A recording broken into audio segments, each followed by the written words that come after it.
Okay, thank you very much, Stuart, for that thoughtful introduction. I'm very excited to see this many people up this morning. I know a lot of people were out late last night. These events actually sometimes feel a little bit more like a reunion than a business conference, and that's because people show up from all over the planet and they're so excited about what they're working on that they go out and they talk and they share and they really collaborate quite a bit. So today I'm going to take a little time to basically do an overview of Bitcoin and make sure that everyone's current on what we're building and why. Also do a little bit of a review on where we stand as a State of the Union, basically, kind of a reflection over the past year, and then share some stories. Blockchain and blockchain employees travel an awful lot to visit with groups around the planet at a really grassroots level, but also interfacing with government regulatory affairs type folks as well to make sure that we're learning and educating people wherever we find them, and got some really kind of neat and compelling stories to share with you today. So I'm based in the UK, so it was a quick trip for me. London is really turning into a hub of digital currencies, and it's not a big surprise. This place is super exciting. There are people from all over the planet that bring their ideas here together. So it's a very creative place for Bitcoin, and what I'm witnessing here is pretty cool. There are places you can get soup for in Bitcoin. You can buy beers, which is great because they're crazy expensive here, and all kinds of other things as well. So lots of exciting things happening in the UK, across Europe as well, and around the world. So we'll go through some of those stories today. Almost all the photography taken in this presentation was done throughout Journeys this year. So I've traveled to just about every continent except Antarctica, but I'm hopeful that we can do some Bitcoin-related things there eventually. I'm really hopeful in 2014 that someone does the first transaction between the United States, or between this world and like outer space. I think we can do that this year. So we've seen a lot of world's firsts, and I'm like crazy passionate about Bitcoin-related things, so hopefully that comes through a little bit today. So what are we really doing? For me, I'm trying to imagine a world without financial borders. A world where you can send value from here to here instantly. I want to imagine a world with completely frictionless payments. And we want to build a payments platform where users always come first. So this is really about people. And at blockchain, we're about reimagining how the world transacts. So before we can really talk about that, though, I do want to take a little time to talk about Bitcoin. A lot of these conferences sort of assume that absolutely everyone is an expert, and that's not always the case. Bitcoin is changing quite a bit, but it's important to remember what it is and its fundamental properties. So we'll go through a quick introduction. I'd like to cover the history of Bitcoin, some of the economics, a few charts and trends, and quickly discuss the future, although that's sometimes a little ridiculous because we have so much building to do first, but it's also kind of fun. So Bitcoin.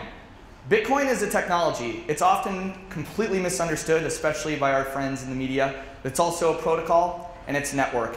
It is the world's largest distributed computing project on planet Earth. It makes things like the Human Genome Project and others look trivial in comparison. There is more computing power securing this network than anything else. It's really, really critical to remember that Bitcoin is not a company, and it's not centrally controlled, it's not proprietary, and it's not bound to any one jurisdiction or place. So I think a lot of times people get stuck in the echo chamber of believing that Bitcoin is going to grow out of Silicon Valley or some VC-backed little silicon replica somewhere else, and that's just not the case. Any programmer in the middle of nowhere can be just as effective in contributing to the overall cause of Bitcoin as anybody else. So those are important things to remember. This has huge implications for the speed at which Bitcoin can develop, and it's one of the things we've seen in the space. So Bitcoin as a payment system is a gigantic public distributed peer-to-peer ledger, and that's kind of a mouthful. The best way to think about this is your bank has effectively a big database of all the transactions that happen there. So when you move money from your savings account to your checking account, they keep track of that for you. When you do that, you surrender all of your money to an institution, a third party. They have to secure it, they have to insure it, they have all this overhead and their financial regulatory burdens for them. Bitcoin looks to address some of these issues by basically putting a database all over the world and letting a huge computer network keep it in a constant state of consensus. And this is the key innovation of Bitcoin. If you take nothing else away from this as a protocol and as an invention, which is something that's not going away, it's a computer network that agrees on things without a central authority. And when you have that, you can prototype all kinds of fantastic applications. The first one we're sort of testing this with is money. Bitcoin's the currency.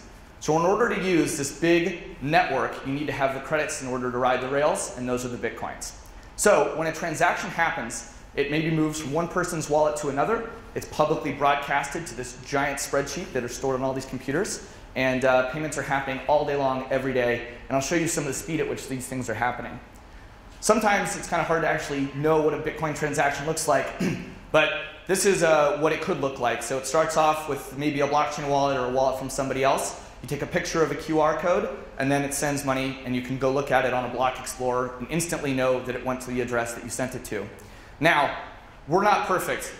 We're seeing some really cool developments, though, in this space. Apple Pay just came out with contactless payments. People have been experimenting with this in Bitcoin for a few years already. You can go see the Airbits guys. They've got a prototype in the next room. It's really cool. So we're going to get to a point where that's happening too. It just won't have necessarily an Apple logo on it, but who cares? Anyone will be able to participate. It won't just be for a few people that have fancy phones.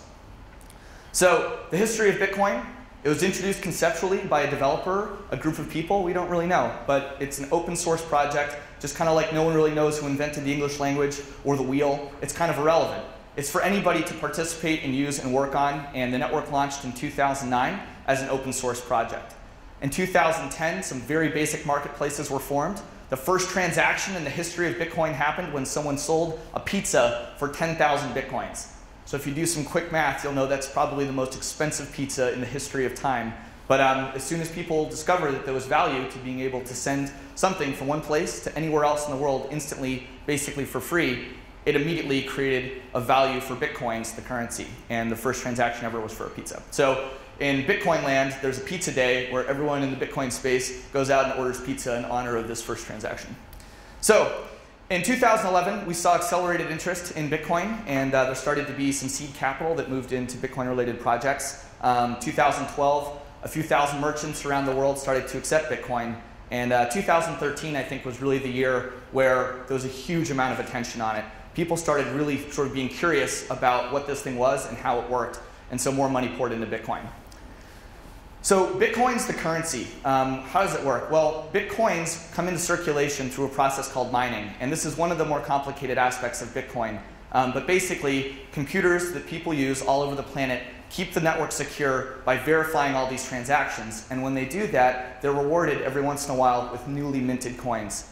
Now, a lot of coins were put into circulation early to help facilitate and encourage people to transact with them. But over the arc of time, fewer of them will be released, and the difficulty to mine more coins will increase. And it's all regulated by mathematics. There's not a person that controls any of this, so it's predictable, and this is important. The whole thing is secured with cryptography. There's a limit of 21 million Bitcoins, which is often criticized. However, they're divisible by up to 8 decimal points. So that means that there's something like 4,000 trillion Bitcoins eventually out there, and it's more than enough to facilitate global commerce in the event that we really go big with this. So, a couple things to remember about the currency and why it's so innovative. If you were to design a perfect currency, this would be very close to getting there. It may not be ideal, but we as humans have taken enormous efforts to invent things for a purpose. We invented a wheel for transportation. We invented a car to facilitate the human freedom of movement. And we can also invent money that works better than what we have today. So if we were to invent money for the digital age, we'd want to be able to move it anywhere in the world instantly in a secure way, basically for free. We'd want that money to be very, very difficult to counterfeit. We'd want it to be incredibly durable. And we'd want probably or potentially the supply to be scarce so they can't just be inflated, copied, and grown. So Bitcoin has all those properties, and that's one of the things that makes it pretty compelling. So where are we right now? Over the long history of time, Bitcoin has seen a pretty wild market. It definitely has a lot of instability in the price, and that's because people are still trying to put their finger on how valuable is this whole thing. So this is basically the last couple of years. You've seen the price of Bitcoin get all the way up to $1,200, and right now it's around $480 today, and it moves around quite a bit. The total number of wallets is one indicator of usage. This is a statistic from blockchain.info, so we publish all of our numbers. We have about 2.2 million wallet users, and if you combine that with some publicly available data with some of the other large wallet providers, it sounds like there's somewhere in the neighborhood between 5 and 6 million wallets out there. That doesn't necessarily mean 5 to 6 million users. As I imagine a lot of us in here test a bunch of different services. It's very hard to know exactly how many users are out there, but if we look at this over the course of time, and this chart is a little bit squeezed, but this would actually look a lot more like a hockey puck. One of the things that's more interesting to me, though, is transaction velocity. And that's how quickly are people moving their coins around. So this, to me, is an indication of people's belief in Bitcoin as a currency. You can believe in Bitcoin as a network, you can believe in Bitcoin as a currency, and maybe you embrace both. But transactions are pretty interesting. And right now, the network does about 71,000 transactions a day, sometimes in the neighborhood between 150 to up to $300 million. So it is basically the size of PayPal as a payment network. So why is this a big deal, and why are there conferences happening every week, and why is there hundreds of millions of dollars in venture capital pouring into Bitcoin? Because Bitcoin represents the world's first scarce digital commodity. It's borderless, it's frictionless, and it's completely digital. So it was designed for the age of the internet. And it's designed so beautifully as a form of money that people use it voluntarily all over the world. And it's the first time that we have a payment system with absolutely zero counterparty risk. So you're talking about something that, from an order of magnitude and an efficiency perspective, can save people money, and it's going to really disrupt the way finance is thought of around the planet.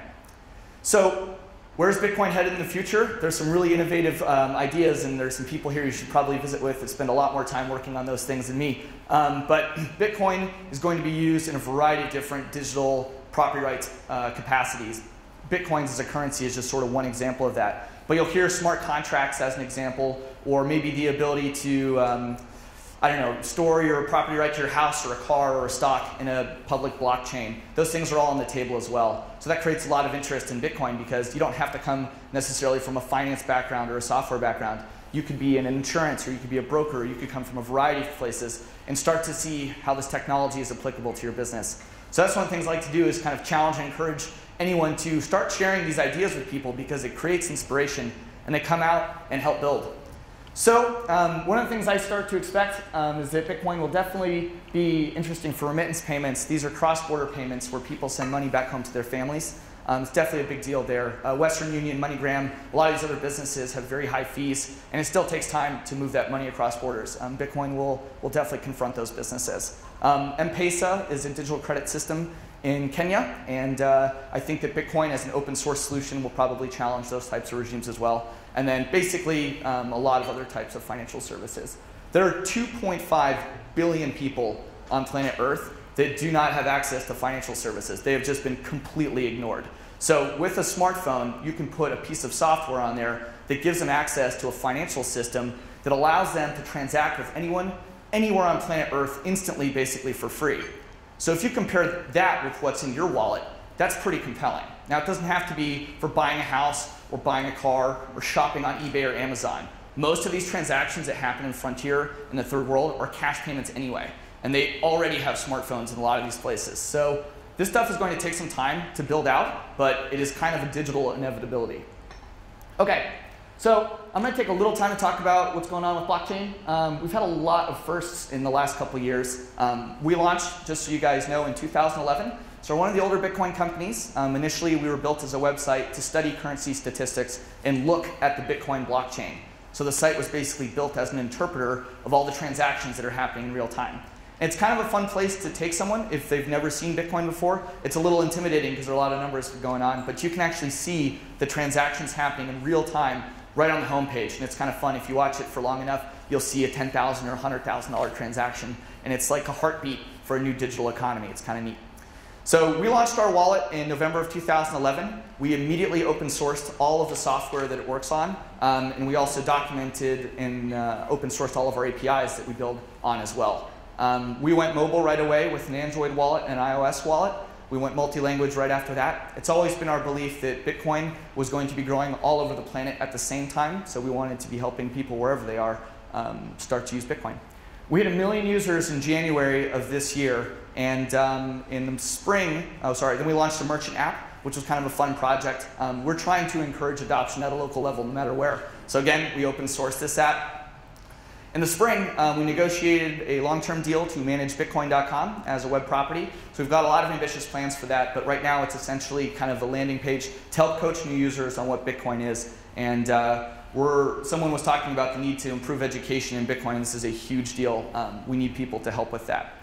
And just in early August, we hit the 2 million user mark. So when you look at the overall velocity, not just in blockchain, but across the industry, it's critical to respect it. There is an enormous amount of movement headed in Bitcoin-related projects. And just looking at the growth in users is one of the things you can look at. So we've had 2 million users. In the last couple of years, we've helped transact $22 billion worth of Bitcoins around the world. We hit a record in August, and we did $2 billion in transactions through blockchain wallet and wallet APIs. And we do about 100 million impressions a month on our web properties. So people are going to these things to look at news, to look at statistics, currency, information, and more.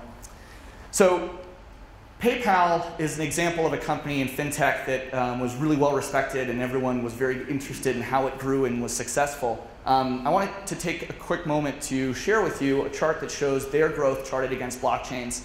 And need to take a moment to look at the difference between what an open source transaction network looks like in comparison to a closed source one. So that little horizontal line is PayPal's growth, and the red ones were blockchains at the same time, and PayPal's growth against blockchain. So you should expect and anticipate that you will see this across the industry, though, as Bitcoin continues to grow. So as a footprint, the blockchain properties are the wallets. So we have an iOS wallet, an Android wallet, and a web wallet. We have blockchain.info, which we have enterprise APIs, so anyone can go there and build on things. So there are a lot of companies that rely on these to create their own wallets. I met a woman who's building a Bitcoin purse. She's building them on blockchain APIs. I met a guy who's building a wallet for his kids. That's pretty cool. It basically geo-tracks where his children are, and if they leave a certain area, it deducts money from their wallets, so you can kind of like keep them from running away or something. But kind of wild ideas, and those are kind of neat things that would not otherwise necessarily be possible. Zero Block is a news and financial app we have, which you can check out. It's free. And then Bitcoin.com. So in this industry, in this space, although I have an enormous amount of enthusiasm, we have a lot of things we have to work on. And so one of them is our user interfaces. Blockchain was very successful despite its design. We say often that we have kind of I would call it like a Soviet aesthetic, maybe like Drudge Report or something like that. So we have a lot of work to do to get better. We looked at wallets this summer and spent a lot of time redesigning our Android wallet. These were the top 3 wallets in the Android store. And if you look at these things, they are actually almost exact copies of each other. And that's because one person forked a code base and then just sort of rebranded it, including ours. So we decided to launch a new, simple, and secure wallet. And one of the things we're really eager to do is to make Bitcoin wallets look a lot more like other services you're used to. So we want to help people discover where they can spend their Bitcoins. So I've got a quick little presentation on what that wallet looks like, and we'll play it now.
So it should be so easy that you can press on someone's face and send them Bitcoin. And it should be so easy that you can find a place to spend your Bitcoins wherever you are, anywhere in the world.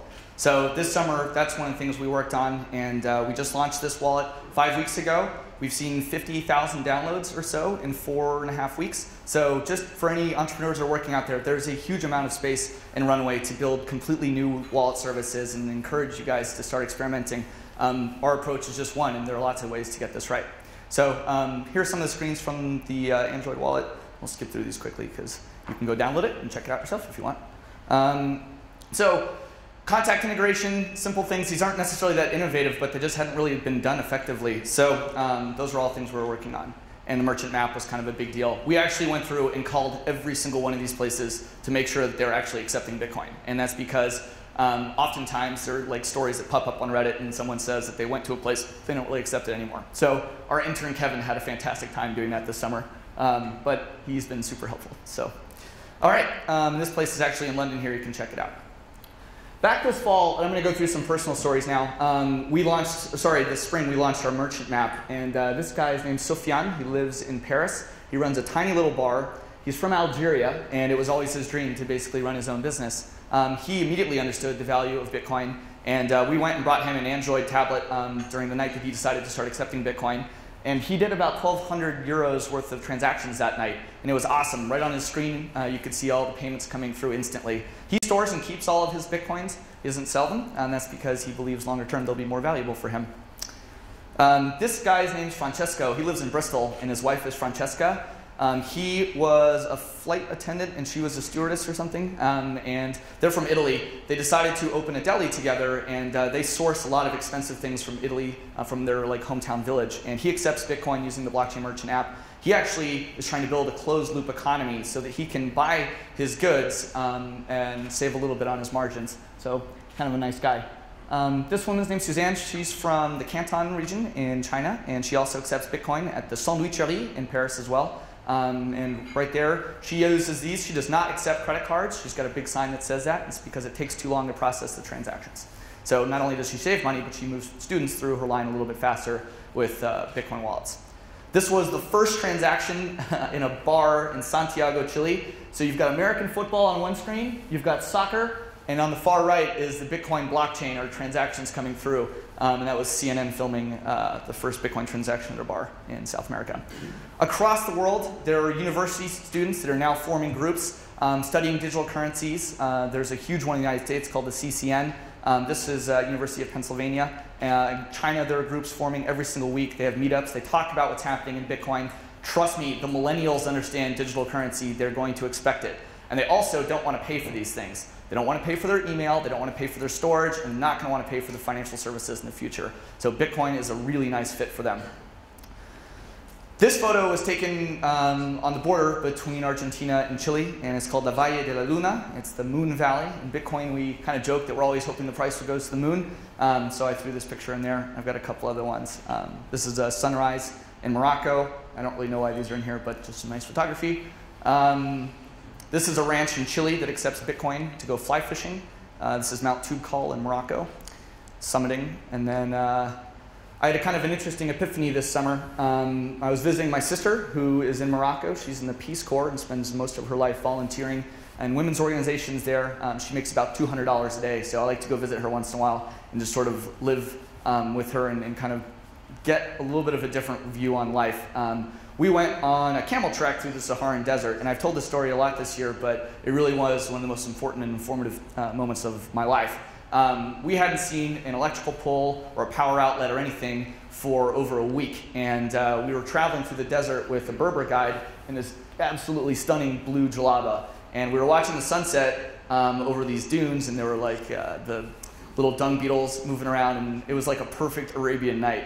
And it was just like amazing, except that the whole thing was ruined when this dude pulls out his iPhone 5 that's ringing out of his pocket and answers his phone in the middle of the desert. And he sells polished geodes for a living, to give you a sense of how this guy makes his income.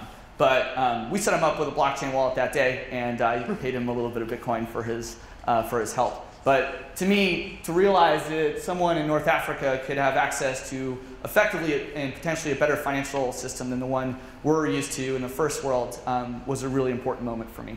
So anyway, stories from around the world. The only other thing we're working on, we've been getting a lot of feedback from people on our iOS wallet, and we are launching a new one very, very soon. So here are some screenshots from that, and our guys will be working on that in the next couple weeks in coordination with the iOS 8 launch. So yeah, that's blockchain. And this is a picture taken in Punta Cana in Costa Rica, some kids watching a sunset. So one of our challenges is to completely reimagine how the world transacts, and it's a mission for everyone in Bitcoin. So I thank you for your time this morning. I will be around, and I'm happy to answer questions.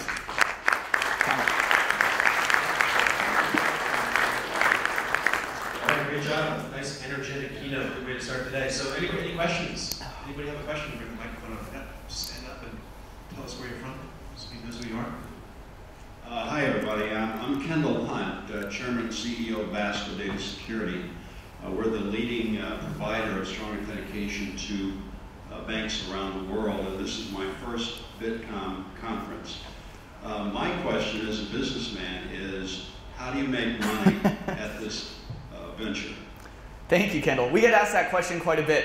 We have been incredibly focused on user acquisition this year. One of the things that we did, though, very early on was start to sell some advertising on blockchain.info. So it may not be the most exciting thing, but we closed a bunch of contracts in 2013 when the price of Bitcoin was quite low, and then it went up quite a bit. We also do recurring deals every month, so we're not entirely leveraged into the price. But so with so much traffic on our property, we do several million unique visitors a month that, especially for Bitcoin companies in this space, that are looking for highly technically forward early adopters, usually ones that have a little more income. We're kind of a perfect demographic for people that want to market to those types of individuals. So whether you're a car company, you're selling cloud hashing, mining, or something like that, a lot of our partners have been very successful advertising on blockchain. So one of them was Gift, which just recently got acquired for some undisclosed large amount, but they were one of the early advertising partners for blockchain.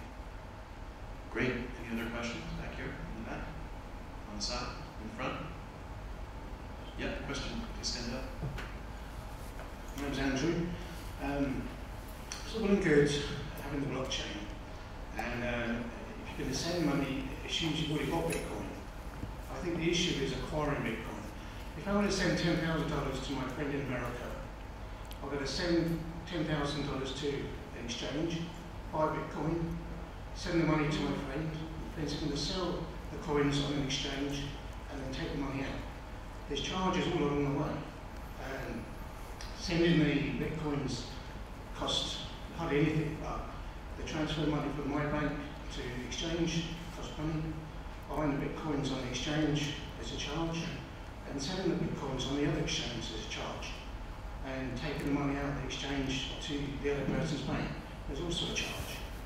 What steps are being taken to make it easier to buy larger quantities of Bitcoin so it's cheaper to buy the Bitcoin and send the coin rather than just sending the money from one bank to the other bank? Yeah, you've identified a really critical weakness, I think, in the Bitcoin economy, which are the on-ramps and off-ramps. Just about every problem you just brought up, though, has almost nothing to do with Bitcoin and everything to do with old legacy systems and frictions that they have in order to move money around. So it's not really Bitcoin's fault that it's hard to do, but it's very difficult to build a business that does that because of the compliance costs.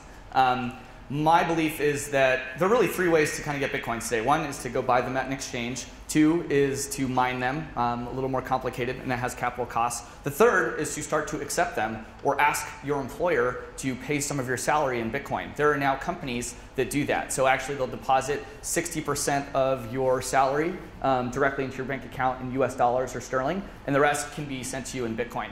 So there are other alternatives there. But I do think that forming very, very nice new exchanges is something in this space that a lot of people are trying to solve.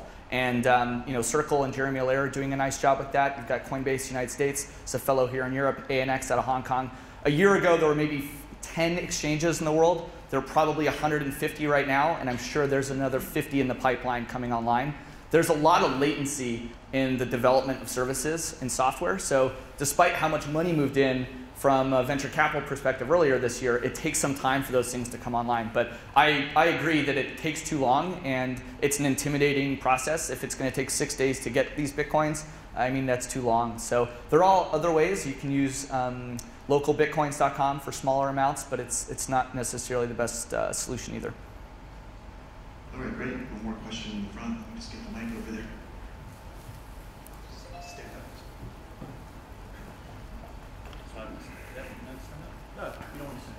Sorry for the simplicity of this question. I can transact instantly and frictionlessly from my cash account already online.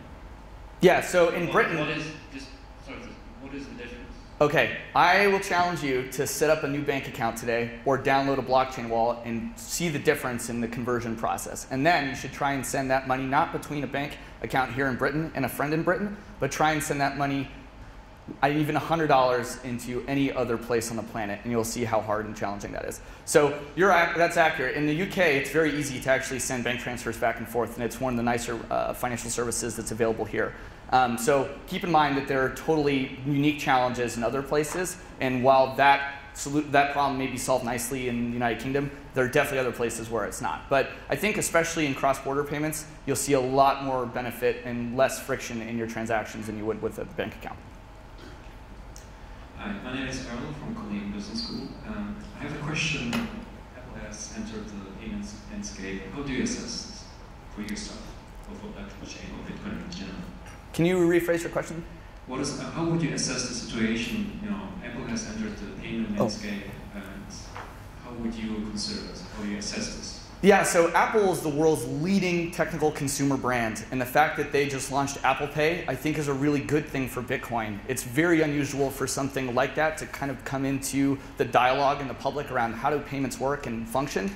Every single time they have a conference for the next 3 years, they're going to have to talk about payments. And every time they talk about payments is an opportunity for the Bitcoin space to show why it's better. Fundamentally, Apple Pay is built on 600 million credit cards. So that's not a new or unique or special infrastructure. That's a bunch of legacy stuff. So despite the fact that they may have contactless payments, it doesn't change the fact that all the security issues with credit cards still exist. Maybe they figured out how to deal with not losing your cell phone and not having your credit card stolen. But the fact is, and we're seeing more and more breaches, I don't think it's like an enormous innovation, but there's nothing that's going to stop Apple from just adding Bitcoin services at some point in the future. And if they do that, I think we all agree that would be a good thing. So I'm excited, and I think it's a good thing for the whole industry. All right, great. Well, on that note, Nick, thanks for the energetic and insightful keynote this morning. Let's give him another big round of applause. Thanks.